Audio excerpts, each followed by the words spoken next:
आप सभी के अपने चैनल हाई लेवल स्टडी पर फिर स्वागत। चलिए स्टूडेंट्स, बात क्या करेंगे, आपको अच्छी तरीके से बताने का प्रयास करेंगे और समझाने का प्रयास करेंगे।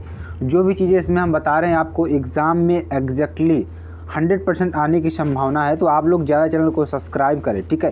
सब्सक्राइब करेंगे तो अभी आपको बहुत अच्छी वीडियो यहाँ पर मिलने वाली है। आपका एग्ज़ाम 10 तारीख तक है, तो 10 तारीख तक आपको भरपूर वीडियो मिलेंगे और एक सब्जेक्ट की मिलेगी, बहुत ही इंपॉर्टेंट वीडियो आपको प्रोवाइड की जाएगी। तो मेरे प्यारे स्टूडेंट्स, आपको क्या करना है, ज़्यादा से ज़्यादा चैनल को शेयर करना है। जो भी स्टूडेंट्स अभी नए जुड़े हैं चैनल को सब्सक्राइब कर लेंगे और लाइक कर देंगे, ठीक, और शेयर करेंगे। अब देखिए, भूमि एक संसाधन है, जो हमारा पहला प्रश्न है। पहले प्रश्न की ओर चलेंगे। इसमें आपके बहुविकल्पी प्रश्न है, ठीक है। तो बहुविकल्पी प्रश्नों को देखिए कैसे सॉल्व करते हैं, हम आपको बताने का प्रयास करेंगे।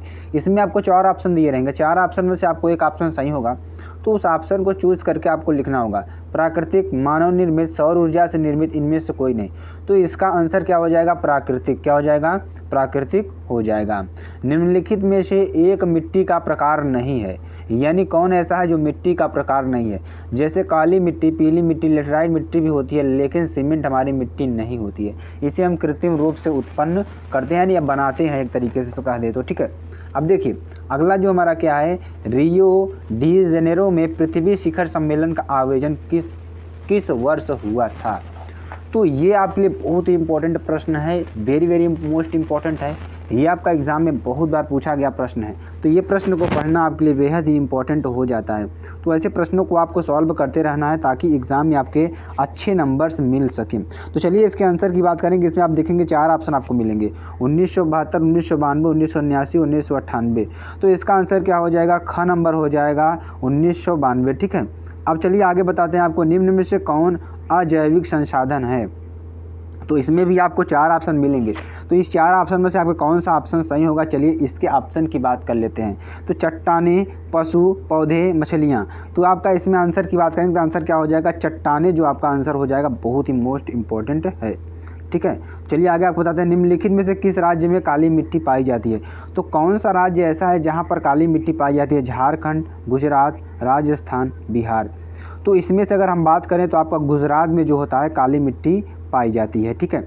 अब देखिए, अब जो आते हैं आपके अति लघु उत्तरीय प्रश्न आते हैं, और यहाँ पे दीर्घ उत्तरीय प्रश्नों को आपको दिखाई देगा, क्योंकि हमने यहाँ पर सारे प्रकार के क्वेश्चंस को लिया है जो आपके लिए इंपॉर्टेंट है। तो खितड़ी कहाँ स्थित है, तो खितड़ी कहाँ स्थित है और क्यों प्रसिद्ध है। तो खितड़ी राजस्थान में स्थित है। यह तांबा खनन के लिए प्रसिद्ध है। किसके लिए, तांबा खनन के लिए प्रसिद्ध है, ठीक है। अब देखिए जो हमारा अगला प्रश्न है, भारत को किस ऊर्जा में, ठीक है, भारत को किस ऊर्जा में महाशक्ति का दर्जा प्राप्त है। भारत में ऊर्जा किस क्षेत्र में स्थापित है, ठीक है। तो भारत किस ऊर्जा में महाशक्ति दर्जा प्राप्त है और भारत में ऊर्जा किस क्षेत्र में स्थापित है।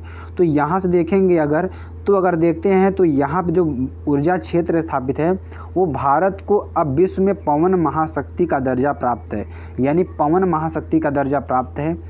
और देखिए क्या करा कि भारत में पवन ऊर्जा फार्म के विशालतम पेटी तमिलनाडु में नागरकोइल से मदुरई तक अवस्थित है, ठीक है। इसके अतिरिक्त आंध्र प्रदेश, कर्नाटक, गुजरात, केरल, महाराष्ट्र और लक्षद्वीप में भी महत्वपूर्ण पवन ऊर्जा फार्म हैं। अब चलिए आगे आपको बताते हैं, कोडरमा किस राज्य में स्थित है या किस खनिज से संबंधित है। तो कोडरमा झारखंड राज्य में स्थित है।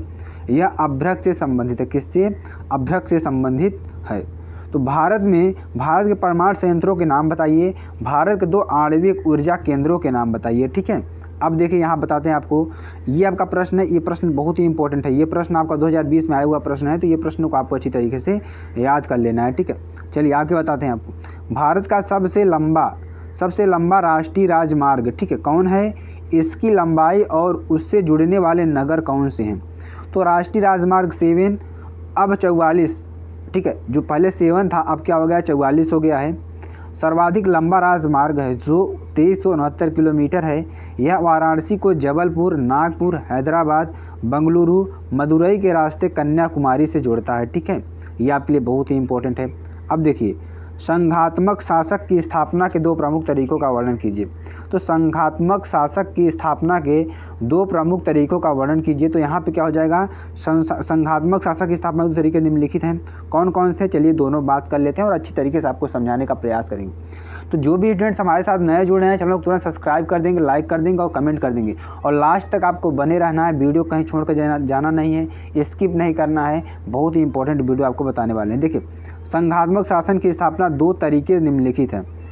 अब देखिए कौन कौन से तरीके हम आपको बताते हैं। दो या अधिक स्वतंत्र राष्ट्रों को साथ लाकर एक बड़ी इकाई गठित करके संघ का निर्माण किया जाता है। इसमें सभी स्वतंत्र राष्ट्र अपनी संप्रभुता के साथ रहते हैं, अपनी अलग अलग पहचान बनाए रखते हैं और अपनी सुरक्षा और खुशहाली बढ़ाते हैं। इसके उदाहरण हैं संयुक्त राज्य अमेरिका, स्विट्जरलैंड और ऑस्ट्रेलिया। इस व्यवस्था में प्रांतों को समान अधिकार होता है। अब देखिए, अब बात करते हैं दूसरे की। तो दूसरा तरीका यह है कि बड़े देश द्वारा अपनी आंतरिक विविधता को ध्यान में रखते हुए, जो बड़े देश हैं वो अपनी आंतरिक विविधता को आंतरिक विविधता का मतलब क्या होता है कि जो देश के अंदर जो भी उनकी विभिन्नताएं हैं उसको ध्यान में रखते हुए राज्यों का गठन करना और फिर राज्य और राष्ट्रीय सरकार के बीच सत्ता का बंटवारा करना। भारत, बेल्जियम और स्पेन इसके उदाहरण हैं। इस श्रेणी में राज्यों से केंद्र सरकार अधिक शक्तिशाली होती है। अक्सर इस व्यवस्था में विभिन्न राज्यों को समान अधिकार दिए जाते हैं। ठीक है, अब देखिए इसमें अगले प्रश्न की बात करेंगे। अगला प्रश्न देखिए क्या है, बहुत ही इंपॉर्टेंट है। ये भी प्रश्न आपके एग्जाम में बहुत बार आया हुआ है। ठीक है, किन्हीं चार तरीकों को स्पष्ट कीजिए जिनमें लोकतांत्रिक व्यवस्थाएं असमानता और गरीबी को कम करने में समर्थ रही हैं। तो देखिए क्या हो जाएगा यहाँ पे, लोकतांत्रिक व्यवस्था में, ठीक है, लोकतांत्रिक व्यवस्था में जब देश में आर्थिक विकास तेज होता है तो ऐसी स्थिति में राजनीतिक समानता तो कायम रहती है लेकिन आर्थिक समानता कायम नहीं रह पाती।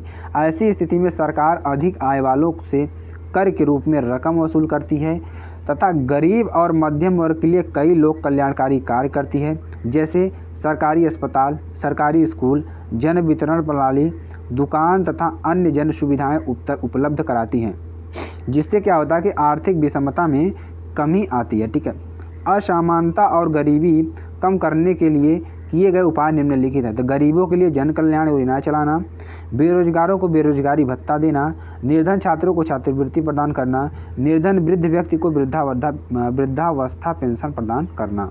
ठीक है, अब अगला क्वेश्चन क्या है, संसार के कुछ देश लोकतंत्र के विस्तार की चुनौती का किस प्रकार सामना कर रहे हैं। तो संसार के कुछ ऐसे देश हैं जो कि लोकतंत्र के विस्तार की चुनौती का क्या कर रहे हैं, सामना कर रहे हैं। तो इसके बारे में थोड़ा हम जानते हैं और आपको बताने का प्रयास करते हैं। ठीक है, तो देखिए क्या होगा यहाँ पे, संसार के कुछ देश लोकतंत्र के विस्तार की चुनौती का सामना कर रहे हैं।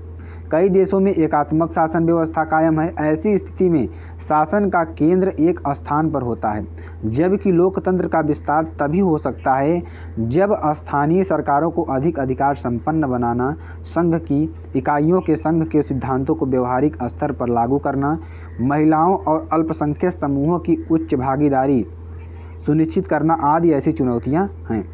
तो ये सब प्रश्न थे जो आपके लिए बेहद ही इंपॉर्टेंट। तो आप इन सब प्रश्नों को अच्छी तरीके से पढ़िए, वॉच करिए। आई होप कि आपको ये प्रश्न बहुत ज़्यादा समझ में आ गए होंगे। तो आप लोगों को क्या करना है कि चैनल पर जो भी नए जुड़े हैं चैनल तुरंत सब्सक्राइब कर दें, लाइक कर दें और कमेंट कर दें। फिर मिलते हैं नेक्स्ट वीडियो में, तब तक के लिए जय हिंद, जय भारत।